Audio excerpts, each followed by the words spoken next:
Roma, 11 kabanata. Ito ngayon ang tanong ko. Itinakwil na nga kaya ng Diyos ang kanyang bayan? Hindi. Ako'y isang Israelita rin, mula sa lahi ni Abraham at kabilang salipi ni Benjamin. Hindi itinakwil ng Diyos ang kanyang bayan na sa simula pa'y hinirang na niya. Hindi ba ninyo alam ang sinasabi ng kasulatan tungkol kay Elias? Dumaing siya sa Diyos dahil sa ginagawa ng Israel. Panginoon, Sabi niya, pinatay nila ang iyong mga propeta at giniba ang iyong mga dambana. Ako na lamang ang natitira at ibig pa nilang patayin. ngunit ano ang sagot sa kanya ng Diyos? Nagtira ako ng 7,000 lalaking hindi sumamba sa Diyos-Diyosang si Baal. Ganoon din sa kasalukuyan. Mayroon pang nalalabing mga hinirang ng Diyos dahil sa kanyang kagandahang loob. At kung iyon ay dahil sa kanyang kagandahang loob, maliwanag na hindi dahil sa gawa. Sapagkat kung ang ginawa ng tao ang batayan, hindi na masasabing kagandahang loob yun. Ano ngayon? Hindi nakamta ng bansang Israel ang kanyang ninanais. Ang mga hinirang lamang ang nagkamit nito dahil matigas ang ulo ng iba. Ganito ang sabi ng kasulatan. Binigyan sila ng Diyos ng manhid na diwa, mga matang hindi makakita, at mga tengang hindi makarinig hanggang sa panahong ito. At sinabi rin ni David, Maging bitag at patibong nawa ang kanilang pagpipista, isang katitisuran at parusa sa kanila. Lumabo nawa ang kanilang mata nang hindi sila makakita, at sila'y makuba sa hirap habang nabubuhay. ito naman ang tanong ko ngayon. Ang pagkatisod ba ng mga Israelita ay nangangahulugang sila'y tuluyan ng bumagsak? Hindi. Sa halip, dahil sa kanilang kasalanan, ang kaligtasan ay nakarating sa mga hintil upang mainggit ang mga Israelita sa mga ito. Ngayon, kung ang kasalanan ng mga Israelita ay nagdulot ng masaganang pagpapala sa sanlibutan, at kung ang kanilang pagbagsak ay nagdulot ng masaganang pagpapala sa mga hintil, ay di lalo na kapag nagbalik loob sa Diyos ang buong Israel. Ito naman ang sasabihin ko sa inyo, mga hintil. Yamang ako'y apostol ninyo, ipinagmamalaki ko ang aking tungkulin. Ginagawa ko ito upang inggitin ang aking mga kababayang Hudyo, at nang sa gayon ay maligtas ang ilan man lamang sa kanila. Kung ang pagkatakwil sa kanila ay naging daan upang maibalik sa Diyos ang sanlibutan, ang muling pagtanggap sa kanila ng Diyos ay matutulad sa muling pagkabuhay ng patay. Kung ang unang tinapay ay inihandog sa Diyos, ang lahat ng tinapay na mula sa masang pinagkunan noon ay para na ring inihandog sa Diyos. At kung ang ugat ng punong kahoy ay inihandog sa Diyos, gayon din ang mga sanga nito. Kung pinutol ang ilang sanga ng punong ulibo, at ikaw na sanga ng ulibong ligaw, ang idinugtong sa puno upang makabahagi sa buhay na nanggagaling sa ugat ng punong ito, huwag kang magmalaki sa mga sangang pinutol. Alalahanin mong hindi ikaw ang bumubuhay sa mga ugat. Ang mga ugat ang bumubuhay sa iyo. Sasabihin mo naman, pinutol ang mga sanga upang ako'y maidugtong. Totoo yan. Pinutol sila dahil hindi sila sumampalataya sa Diyos. At ikaw naman ay idinugtong dahil sumampalataya ka sa Kanya. Kaya't huwag kang magmataas. Sa halip ay matakot ka. Sapagkat kung ang mga tunay na sanga ay hindi pinanghinayangan ng Diyos, ikaw pa kaya ang panghihinayangan niya? Dito'y makikita natin ang kabutihan at kabagsikan ng Diyos. Naging mabagsik siya sa mga hindi nananalig sa Kanya. Subalit, mabuti siya sa inyo kung mananatili kayo sa kanyang kabutihan. Kung hindi, kayo may puputulin din. Ang mga Hudyo'y idudugtong niyang muli sa puno kung sila ay sasampalataya, sapagkat kayang gawin yon ng Diyos.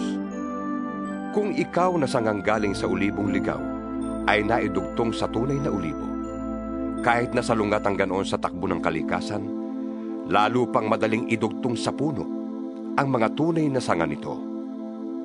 Mga kapatid, isang hiwaga ang ibig kong malaman ninyo upang hindi maging mataas ang palagay ninyo sa inyong sarili. Ang pagmamatigas ng Israel ay pansamantala. Tatagal lamang yon hanggang sa mabuo na ang takdang bilang ng lahat ng mga hintil na lalapit sa Diyos. Kapag nangyari yon, maliligtas ang buong Israel ayon sa sinasabi sa kasulatan. Magbubuhat sa Siyon ang tagapagligtas. Papawiin niya ang kasamaan sa lahi ni Jacob.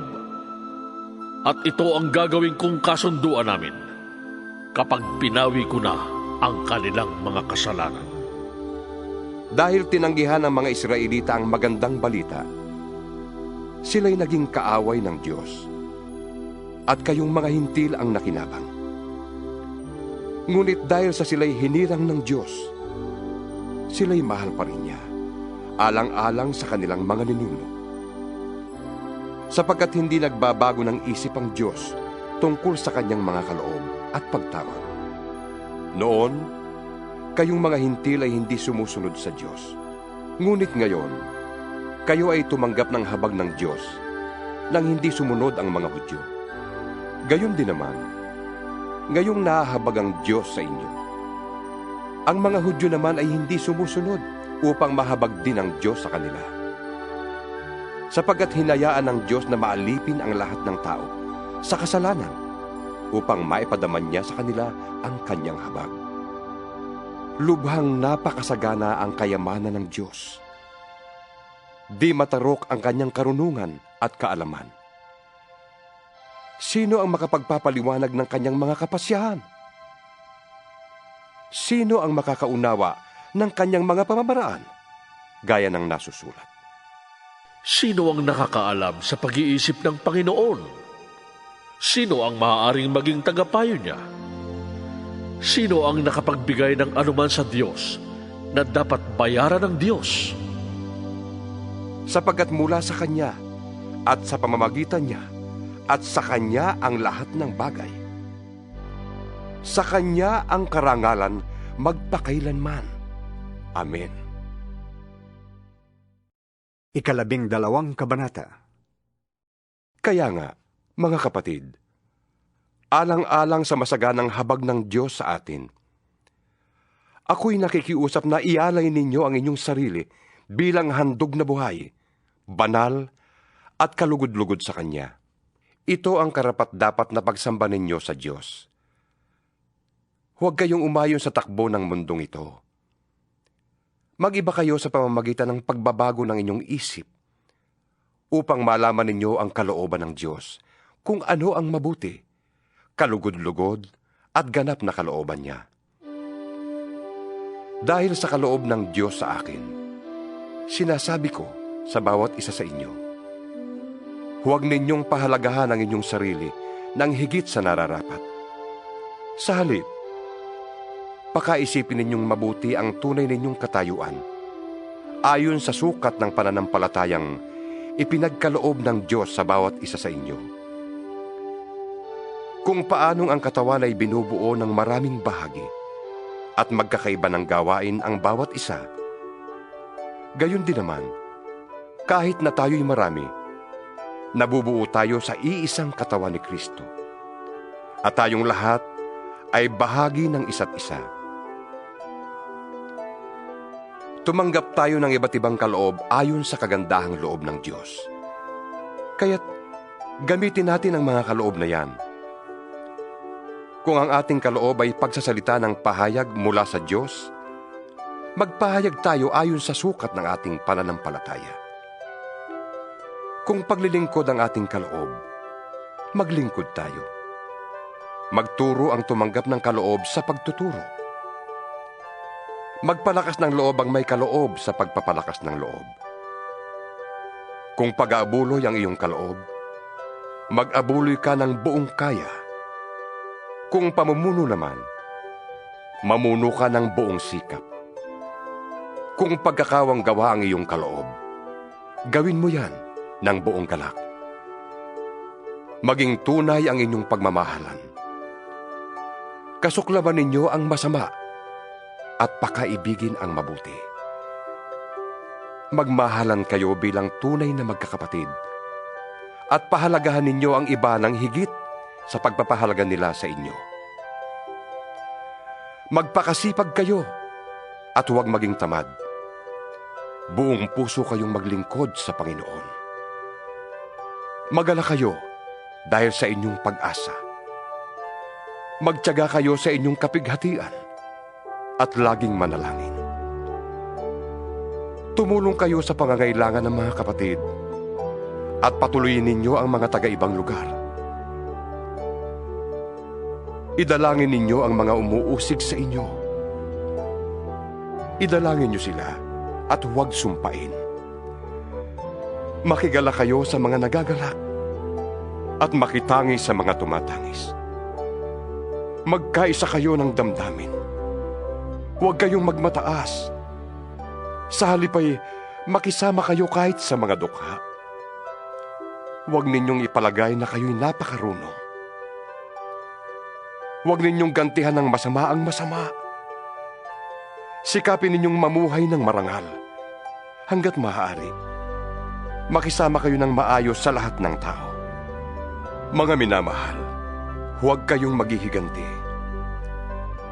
Ipaubaya niyo yon sa Diyos, sapagkat nasusulat, Akin ang paghihiganti.